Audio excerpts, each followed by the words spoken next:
Hello नमस्कार। संस्कृत धारा channel पर सभी का स्वागत है।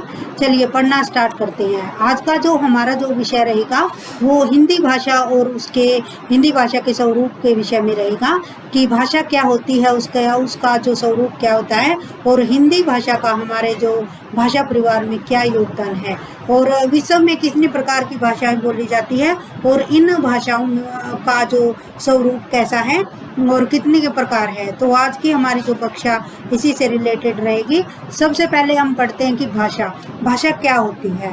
भाषा सबसे पहले हम जान लेते हैं कि भाषा कहते हैं अपने मन के विचारों को प्रकट करना ही भाषा है। अर्थात जब हम किसी दूसरे के सामने अपने मन के विचार दूसरों को बताएं और उनके जो विचार है वो हम ग्रहण करें तो वही जो शब्द होते हैं वो तो और उन शब्दों को हम जो ग्रहण करें वो भाषा कहलाता है। यानी कि सबसे पहले हम जो छोटे कक्षा में हम पढ़ना स्टार्ट करते हैं कि भाषा वह साधन है जिसके माध्यम से हम अपने मन के विचारों को दूसरों को बताएं और उसके जो मन के विचार हैं हम जो समझ पाए तो वही तो भाषा कहलाती है।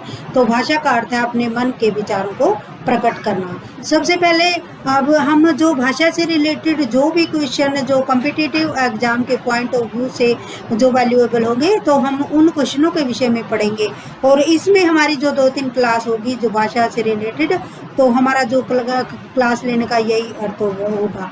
अब हमने जान लिया कि भाषा क्या होती है।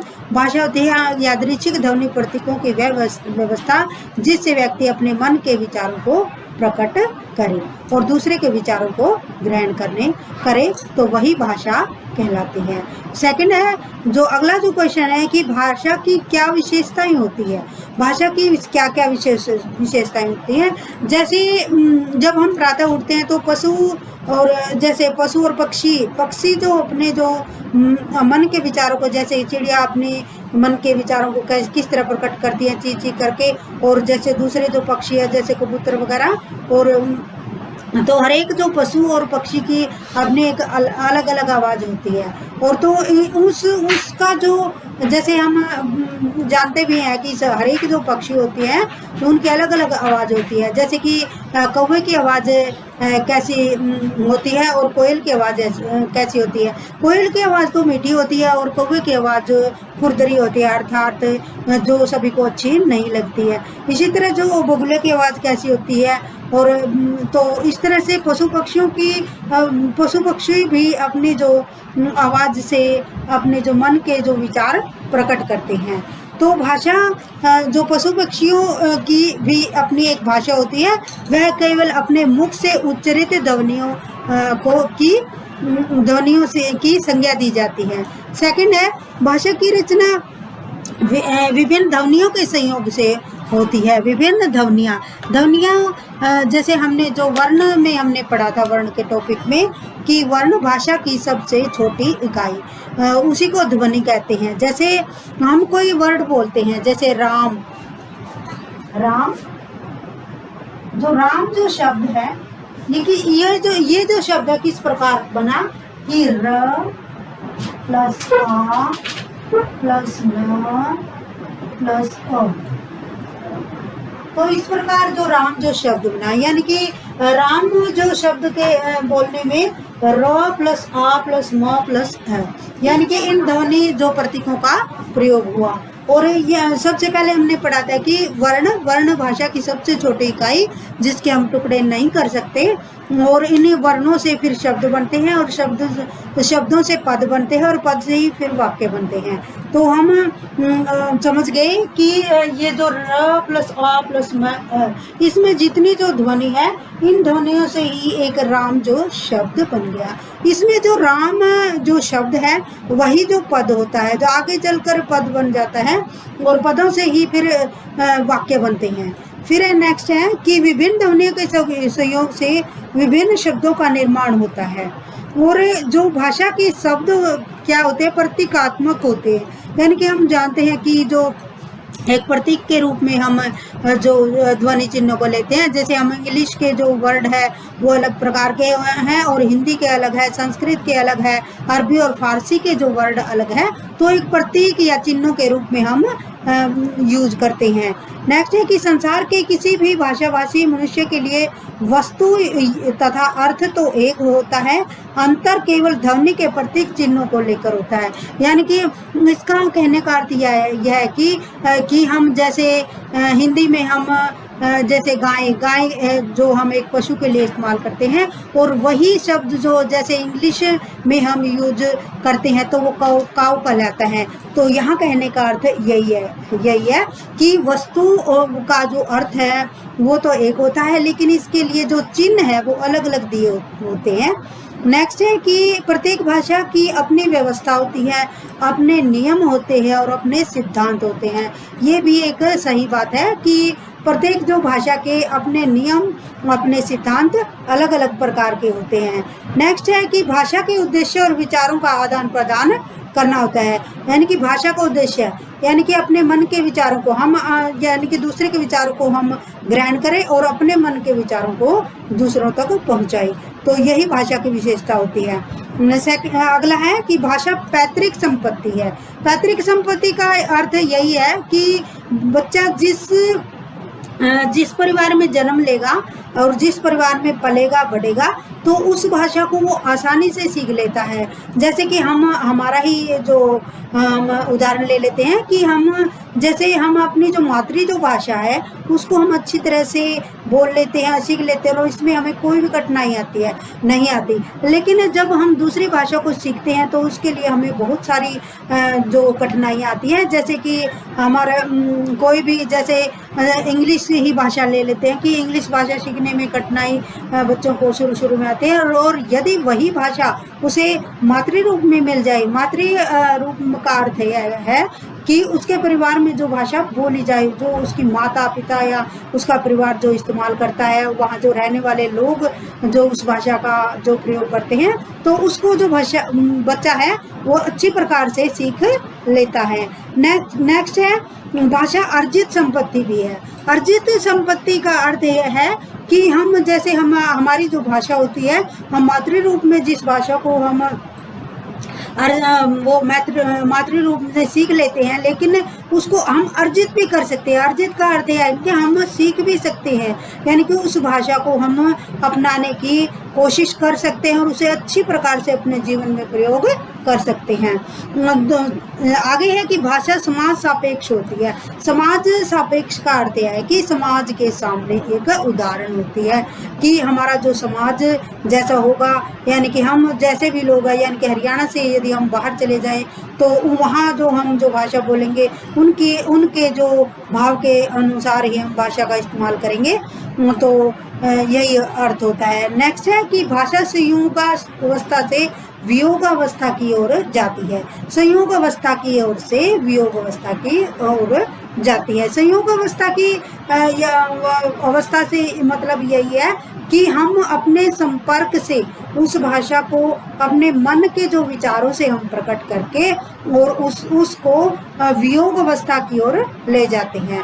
नेक्स्ट है कि भाषा के कितने रूप होते हैं। भाषा ये जो क्वेश्चन है कई बार जो पेपर में भी HSSC पूछ लेती है कि भाषा के कितने स्वरूप होते हैं। तो भाषा की जो दो रूप होते हैं, एक होता है मौखिक और दूसरा होता है लिखित।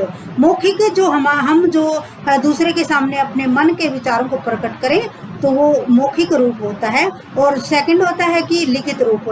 लिखित रूप का अर्थ है कि हम किसी के सामने अपने मन के विचारों को लिखित रूप से हम जो प्रकट करें। लिखित जो अब आगे जो क्वेश्चन आएगा वो यही आएगा कि मौखिक और लिखित भाषा में क्या क्या अंतर होता है। यानी कि एक तो हम अपने मन से जो अपने मन के विचारों को प्रकट करें, और फिर दूसरा लिखित रूप में जो हम भाषा को अपनाएं। तो इसमें अंतर क्या होता है?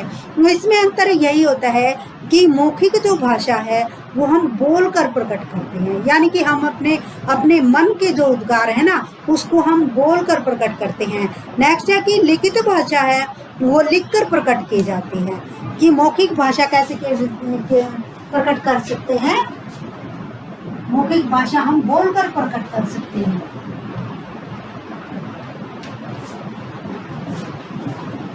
और लिखित को हम लिख कर। नेक्स्ट नेक्स्ट है इसका कि हमें यह भाषा का मूल रूप है, जो मौखिक भाषा मूल रूप यह यानी कि जो हम अपने मन से उस भाषा को बोल सकते हैं।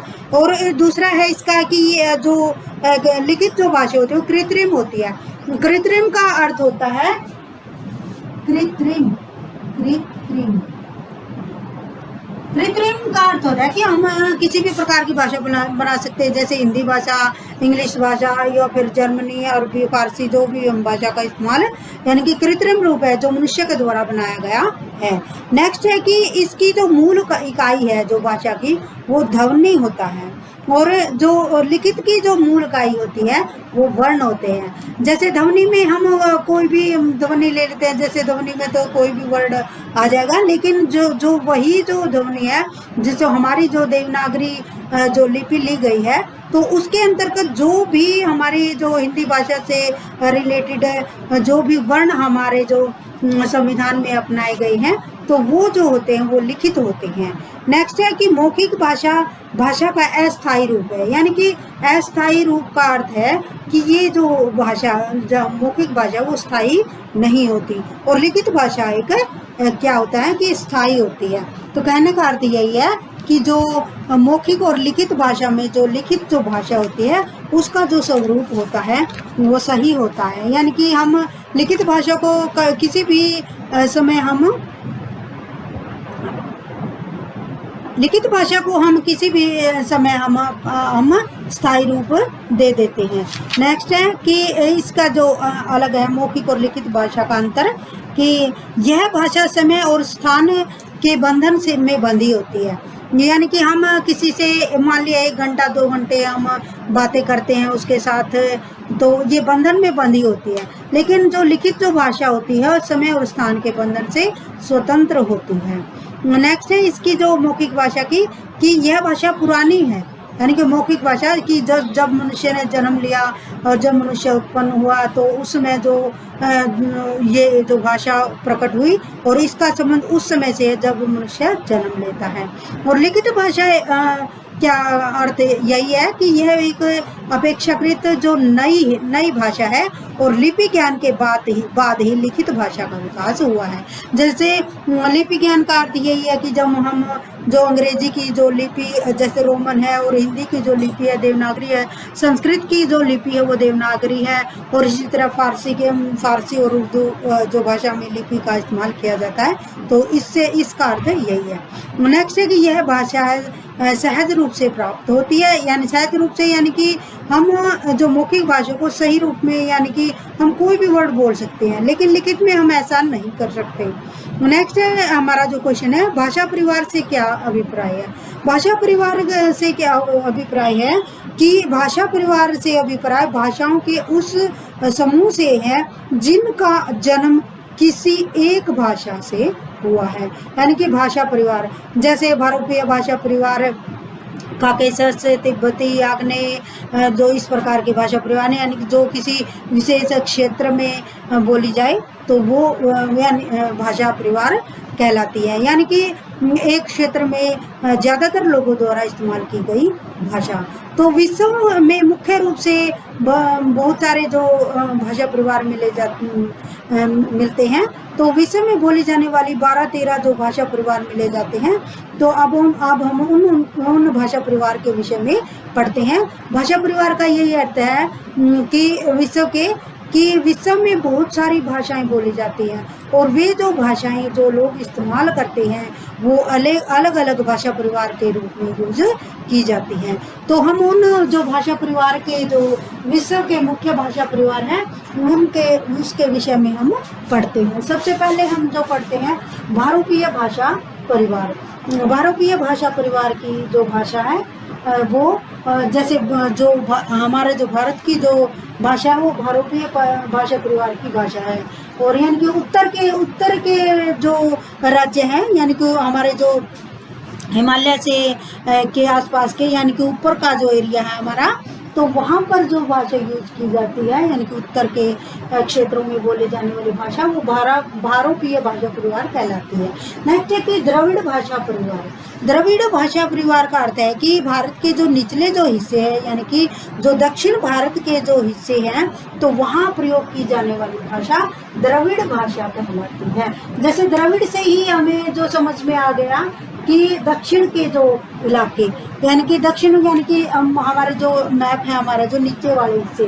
नेक्स्ट है कि चीनी भाषा परिवार। चीनी भाषा परिवार की यानी कि जैसे हम इंडिया के मैप में ले लेते हैं कि जहाँ से मतलब जैसे तिब्बत के आसपास की जो लोग हैं वो चीनी भाषा का जो यूज करते हैं यानी कि जो मान लिया हमारे पास किसी भी भाषा परिवार के लोग हमारे पास रहते हैं तो हम जो उनकी जो लैंग्वेज को सही तरह से समझ लेते हैं यानी कि बहुत समय तक उनके साथ यदि हम रहते हैं तो उनकी भाषा को हम आसानी से समझ लेते हैं। नेक्स्ट है बांटू भाषा परिवार, फिर है सेमेटिक भाषा परिवार, हेमेटिक भाषा परिवार, आग्नेय भाषा परिवार। आग्नेय भाषा परिवार भी भारत की जो एक लैंग्वेज है जो भाषा परिवार में आती है। नेक्स्ट है यूराल भाषा परिवार। यूराल जो भाषा परिवार है, यूराल एक पर्वत का नाम है जो यूरोप और एशिया को दूर करता है यानी कि उन दोनों को बांटता है, तो यूराल जो भाषा परिवार। नेक्स्ट है काकेशस भाषा परिवार, सूडानी भाषा परिवार, अमेरिकी भाषा परिवार यानी कि अमेरिका के आसपास बोली जाने वाली भाषा। तो नेक्स्ट है बुशमैन भाषा परिवार और तिब्बती एवं बर्मा यानी कि तिब्बत और बर्मा के पास बोली जाने वाली भाषा। तो इस प्रकार जो 12-13 जो भाषा परिवार है जो पूरे विश्व में बोले जाते हैं और जो भारत में जो बोली जाने वाली जो भाषा है वो 4 है। 4 कैसे कि भाषा परिवार है जो 4 प्रकार के मिलते हैं। एक है भारोपीय भाषा परिवार कि जो उत्तर के जो इलाके हैं भारत के तो वहाँ बोली जाती है। द्रविड़ भाषा परिवार जो दक्षिण के जो इलाके वहाँ बोली जाती है। फिर आग्नेय भाषा परिवार जो बीच के जो हिस्से हैं वहाँ बोली जाती है। और जो तिब्बती और बर्मा की भाषा परिवार यानी कि बर्मा के आसपास की जो भाषा परिवार। तो भाषा परिवार के विषय में हमने पढ़ लिया। फिर है भारोपीय भाषा परिवार से क्या अभिप्राय है।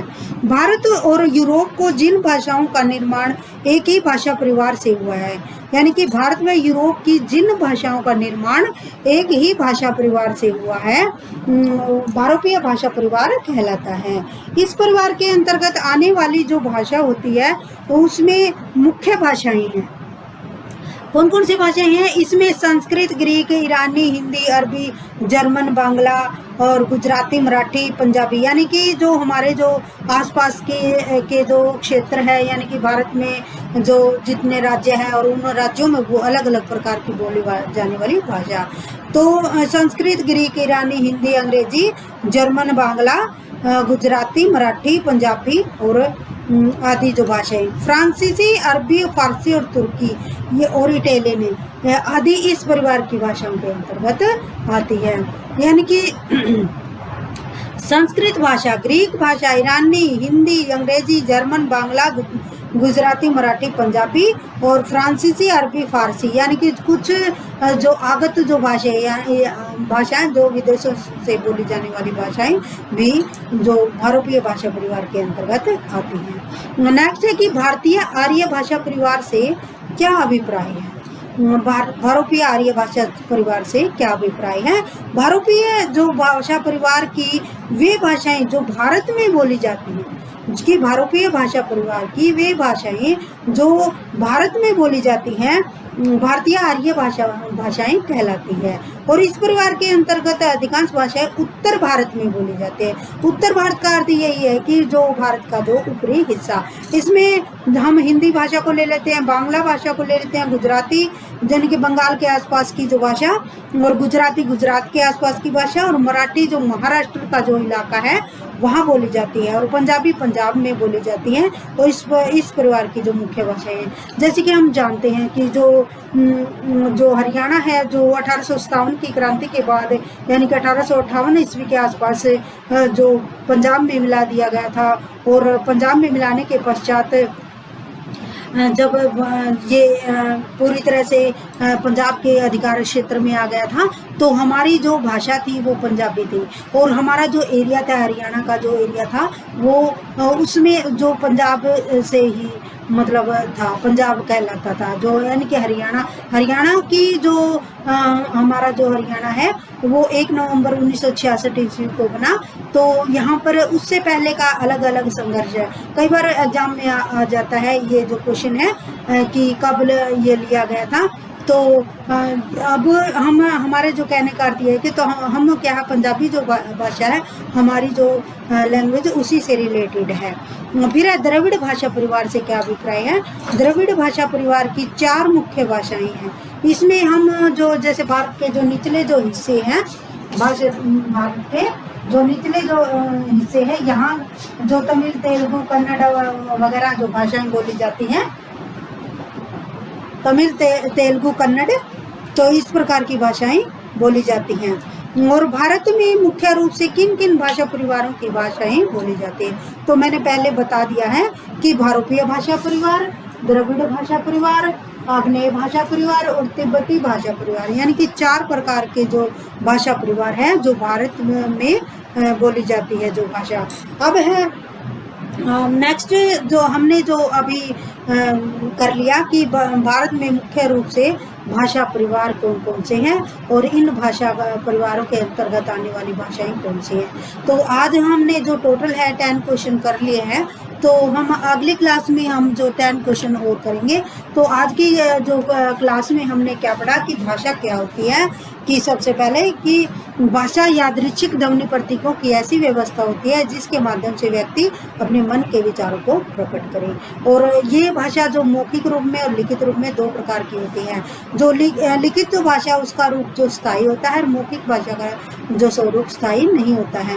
ये मुख द्वारा बोली जाती है और ये भाषा जो लिखित रूप में हम बोल सकते हैं। नेक्स्ट हमने भाषा परिवार के विषय में पढ़ा।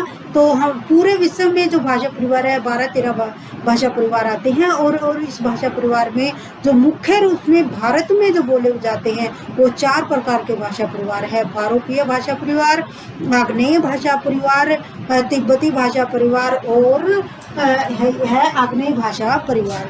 तो इस प्रकार के जो उत्तर के जो इलाके हैं वहाँ पर भारतीय भाषा परिवार जो की भाषाएं बोली जाती हैं, और दक्षिण के जो का जो एरिया है वहाँ पर द्रविड़ भाषा परिवार की भाषाएं बोली जाती है, और तिब्बती भाषा परिवार या बर्मा के आसपास की भाषाएं बोली जाती है, और आग्नेय भाषा परिवार। तो इस प्रकार आज हमने भाषा के विषय में पढ़ा और भाषा परिवार के विषय में कौन कौन सी भाषाएं बोली जाती हैं।